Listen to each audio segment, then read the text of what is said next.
Subscribe करें हमारे YouTube channel को एवं बेल आइकन दबाना ना भूलें ताकि रोज की YouTube अपडेट्स आपको मिलती रहे। कि मैं जब अपने आसपास देखता हूं बहुत से लोगों को तो पाता हूं कि उनकी जो प्रेरणा रही है वो मुझसे कई गुना ज्यादा अच्छी रही है, बड़ी रही है। उनके जो संघर्ष रहे हैं मुझसे कई गुना बड़े संघर्ष रहे हैं और उनकी जो उपलब्धियां भी रही हैं वो मुझसे कई गुना बड़ी उपलब्धियां रही हैं। इसलिए जब कोई मेरी प्रेरणा के बारे में पूछता है तो मुझे बहुत संकोच होता है। संकोच इस मायने में कि यार दुनिया में इतने सारे लोग हैं, उन्होंने क्या क्या संघर्ष किए हैं, कितनी बड़ी बड़ी उपलब्धियां पाई हैं। उनके सामने तो जो मेरा कद है वो बौना वाला भी नहीं है। सच, और ये मैं पूरी ईमानदारी के साथ और पूरे मन से बता रहा हूं। दोस्तों, वैसे मैं अपनी बात कहना चाहूं तो बहुत बढ़ा चढ़ाकर अपनी बातें रख सकता हूं, लेकिन पता नहीं क्यों जब मैं दूसरों को देखता हूं तो मुझे उनका कद अपने कद की तुलना में कई गुना ज्यादा बड़ा मालूम पड़ता है। तो इसलिए मैं अपनी प्रेरणा के बारे में क्या बताऊं। तो मैंने यह फैसला किया कि नहीं, मैं अपनी प्रेरणा के बारे में नहीं बताऊंगा, बल्कि ये प्रेरणा काम कैसे करती है बेहतर है कि मैं इसे आधार बनाकर आप सबसे बात करूं कि प्रेरणा जो मिलती है, जो प्रेरणा आती है, वो उसका मनोवैज्ञानिक सिचुएशन क्या है, वो आती कैसे है।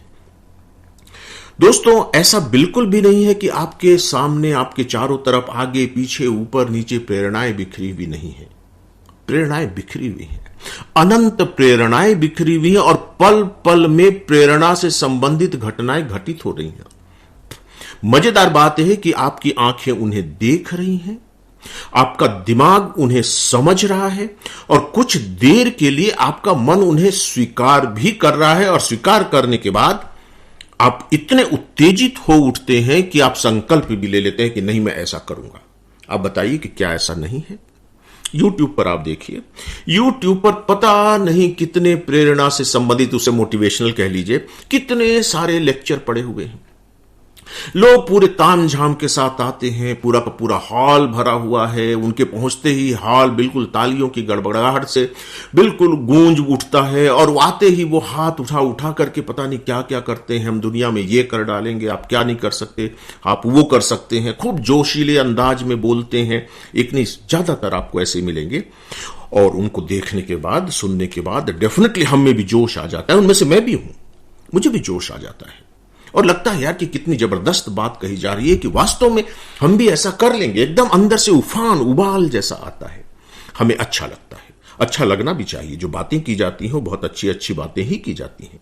क्यों नहीं अच्छा लगना चाहिए? अगर वो हमें अच्छा नहीं लग रहा है तो हमें सोचना चाहिए कि अरे ऐसा क्यों हो रहा है। बात तो बहुत अच्छी है, कहने का अंदाज बहुत अच्छा है, लोग बिल्कुल एक एक बात पर तालियां बजा रहे हैं, तो बात तो जोशीली है, तो मुझे अच्छा क्यों नहीं लग रहा है, ये हमें सोचना ही चाहिए, अच्छा लगना ही चाहिए। यहां जो मेरी बात है वो इससे संबंधित नहीं है कि वो किस तरीके से अपनी बात को प्रस्तुत करते हैं। ठीक है, सबका अपना अपना स्टाइल है।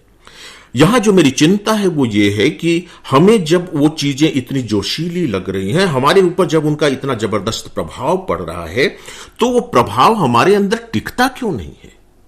तो अगर वो हमारे अंदर नहीं टिक रहा है तो हम कहने वाले की गलती माने या फिर हम अपनी गलती माने? कि हम सीधे कह लेंगे भैया कहने वाला ठीक ठाक तरीके से नहीं कह रहा है, हमारे अंदर जोश भर देता है, हवा भर देता है, पंप कर देता है और इसके बाद चीजें गायब हो जाती हैं। या तो हम ये मान लें या फिर हम ये मान लें कि नहीं, वो कहे तो बहुत सही बात रहे हैं, बहुत सही अंदाज से भी कहते हैं, सुनकर के अच्छा लगता है, मजा भी आता है, लेकिन उस समय तो ठीक ठाक रहता है, कुछ समय के बाद सब कुछ टाइफिस हो जाता है।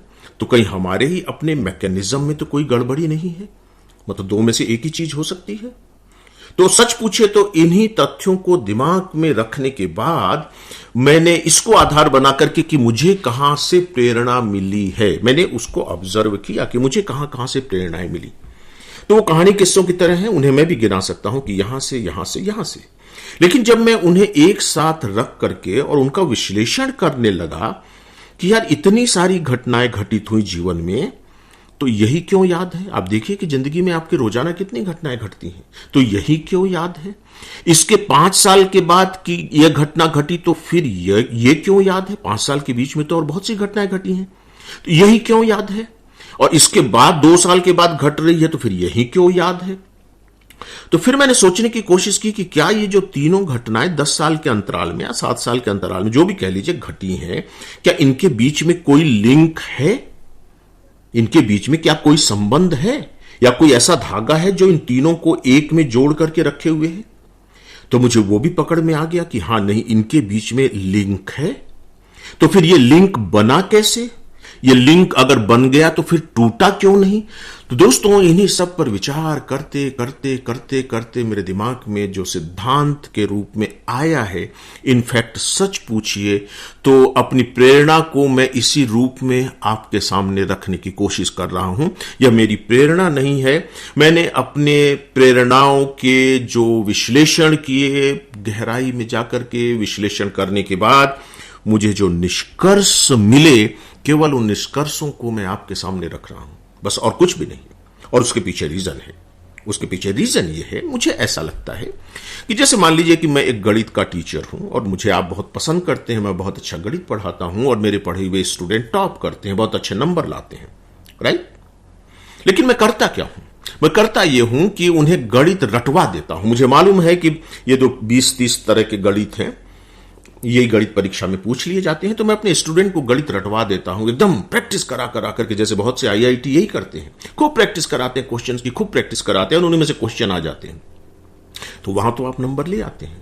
एक तो टीचर के रूप में मैं ये करूं, और दूसरा मेरा यह है कि नहीं, मैं गणित रटवाऊंगा नहीं, मैं गणित के फार्मूले समझाऊंगा और उन्हें फार्मूला बताऊंगा कि देखो, ये गणित अगर इस तरह के इस तरह का कोई गणित आ जाए तो तुम इस फार्मूले का यूज करो। उस गणित में हो सकता है कि थोड़ी सी इधर उधर की भी बातें हों, तो उन्हें इस तरीके से समझो और इस फार्मूले का उपयोग करके उसका सॉल्यूशन खुद निकाल लो। तो अगर सच में मुझे गणित का टीचर मिलने का अवसर मिले, सौभाग्य मिले, तो मैं ये दूसरे तरीके को अपनाना चाहूंगा कि मैं फार्मूला बताऊं, क्योंकि जो फार्मूला होगा वो आपका अपना हो जाएगा, वो आपको सक्षम बनाएगा। लेकिन जब मैं गणित रटवा दूंगा तो वो आपको सक्षम नहीं बनाएगा। हाँ, आप नंबर ले आएंगे, दूसरे लोग जय जयकार करेंगे, आपकी नौकरी भी लग सकती है उसके आधार पर, अच्छे इंस्टीट्यूट में आपको एडमिशन भी मिल सकता है, लेकिन वो जो गणित आपने रटा है वो आपकी जिंदगी का हिस्सा नहीं बन सकता। हिस्सा तो फार्मूला ही बनेगा, याद रखिए। तो दोस्तों, मुझे लगा कि नहीं, मैं अपनी प्रेरणा की क्या बात करूं, आप सबके सामने प्रेरणाएं हैं, सैकड़ों प्रेरणाएं हैं, हजारों प्रेरणाएं हैं, उनके सामने मेरी प्रेरणा कोई मायने नहीं रखेगा। और फिर मैं ये भी मानता हूं कि एक छोटी सी चीज बड़ी प्रेरणा का कारण बन सकती है और बड़ी बड़ी जो चीजें हैं वो छोटी सी भी प्रेरणा का कारण नहीं बन सकती। तो फिर मैं क्या अपनी प्रेरणा के बारे में बताऊं?